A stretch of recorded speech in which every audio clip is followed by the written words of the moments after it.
begin with the day's COVID-19 update. Chief Medical Officer Dr. John Lee reporting 464 tests carried out since our last report on Wednesday. There were no positives in the results. To date, there have been 83,970 COVID-19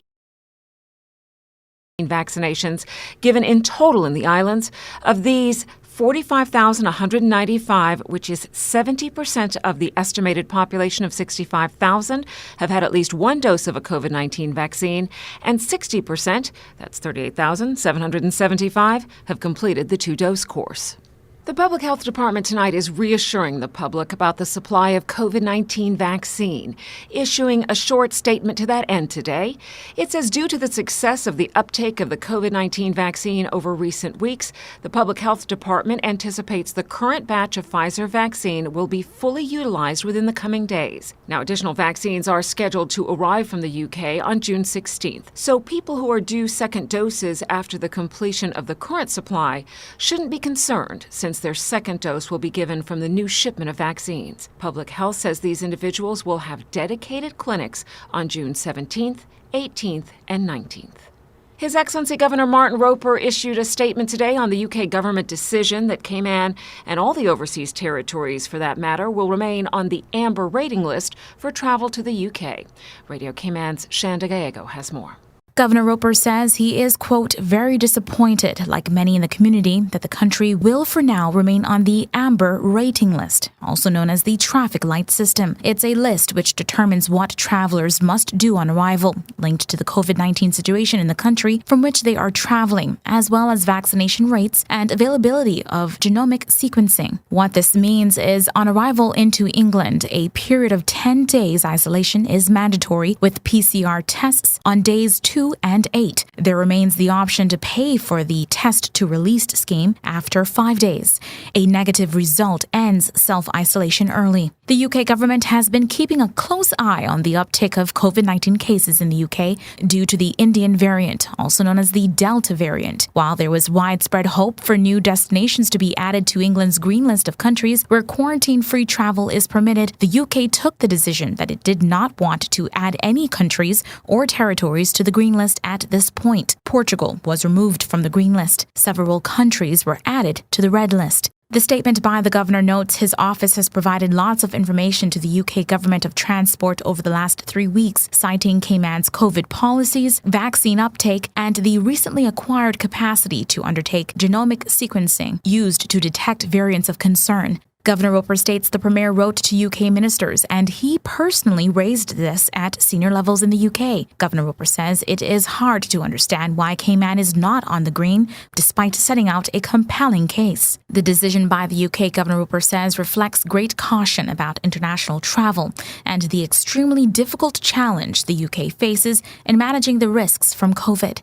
He says it is no reflection whatsoever on Cayman's outstanding COVID response. Shanda Gallego, Radio Cayman News. The governor is hoping for a different outcome in the next review in about 3 weeks. In the meantime, his office is working to demonstrate the country's genomic sequencing capability, which he believes will further strengthen Cayman's case. In other local news, an altercation at an Eastern Avenue service station is under investigation at this hour. Police say a man with a machete hit another man in the face and then took off in a vehicle toward Grackle Road. The men did know each other. It happened just before 7:40 p.m. Wednesday. Emergency services took the victim to the Cayman Islands Hospital. He was treated for non-life-threatening injuries and discharged. The matter is currently under investigation, and anyone who may have witnessed the incident or who has any information is asked to call Georgetown CID. The number's 949-4222. If you have an anonymous tip, you can make that directly to police on their confidential tip line at 949-7777. As developers reach out for public feedback on a draft consultation document for an environmental impact assessment for a new waste management system for the country, the team at the Department of Environmental Health invites Radio Cayman's Carsley Fuller to the Georgetown landfill to tour the current recycling center and discuss plans for the future. At the end of May, the DECO Consortium, tasked with helping tackle Cayman's waste management problem, released the terms of reference for the proposed development of an integrated solid waste management system for the Cayman Islands. The proposal is a multi-facility development, including an energy recovery facility and supporting non-ERF waste processing, treatment, and disposal facilities. Construction and operation of the system would allow the existing landfills to be closed and remediated. This is a massive endeavor, which will take years to see fully realized. And in an effort to help push local buy-in, the DEH invited me to see what they already do and what the future will bring. It's 9 a.m. and already blazing inside the recycling facility at the Georgetown landfill, where I'm watching 3 women physically sort by hand a mound of waste brought in for recycling. They're making sure what has been brought in can legitimately be recycled on island or set aside for baling and shipment to another country for recycling. Environmental Center foreman Angelo Roy tells Radio Cayman while a very small percentage of the population is actively recycling, it is becoming more popular, an encouraging sign. You mentioned that the public is getting better. I guess the idea being that once we have the very new fancy facility, we'll be able to encourage more public buy-in, or what's the plan from that perspective? That is the plan, to encourage more people to recycle. It all depends on how far we want to go with it. The new location we have is going to be way bigger than this. So we're going to have the public more involved in it. We're going to have more depots. Maybe we're going to do curbside collections.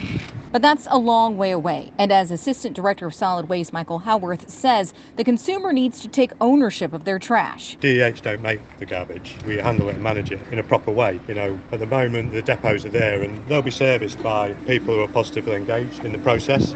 So when we're saying they're doing well, they're the people that probably do look at the bottom and sort those materials. But other people might not be aware that if they put something in that's not correct, it needs to be sorted by the team here. It gives them more work. So they're not doing their bit at that point. There's still a large population of people that are not engaged, that maybe don't buy into it. We're going to talk about doing curbside collections. We'd end up putting bins with those people and they will probably just use it as another garbage. So it's important to get that information, education piece ahead of that. I'll be honest with you, it'll be a long journey.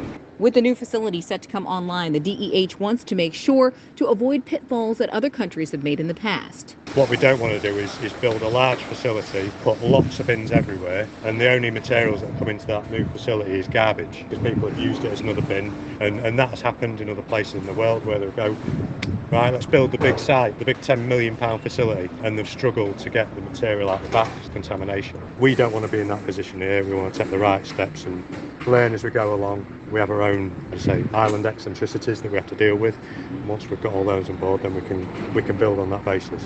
While at the landfill with dark storm clouds closing in, I was able to see the massive bales of aluminum cans and plastic that will be shipped off the island for recycling, along with the giant piles of derelict cars that are constantly being dropped off despite the island's small population. Overall, the proposed waste management system development will encompass 17 acres of the existing landfill site for the development of a new residual waste landfill and landfill gas facility, along with 16 acres of undeveloped land immediately southwest of this for the remainder of the waste management facilities. Reporting for Radio Cayman News from the Georgetown landfill, I'm Carsley Fuller. Another good rating for Lighthouse School. As Radio Cayman's Paula Cal reports, school inspectors headed back for a fresh review in April.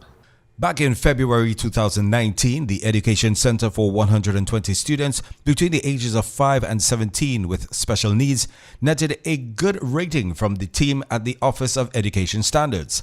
In April, inspectors headed back to see what efforts have been made since then to improve. Areas that have seen marked performance growth include positive behavior for good learning, assessment, health and safety, and staffing and learning. Some things the school excels at are standards of behavior and positive attitudes to learning by students. There's also excellent support and guidance for a population of students with a diverse range of special education needs. The report goes on to say links with parents and the community are positive and strong, and staff morale is high. Recommendations for improvement range from continuing to raise student achievement in core subjects to ensuring the secondary curriculum provides a wider range of vocational and higher level courses for students. For Radio Cayman News, I am Paula Cal. You can see the full report online at oes.gov.ky. That is your latest local news from Radio Cayman's newsroom. I'm April Cummings.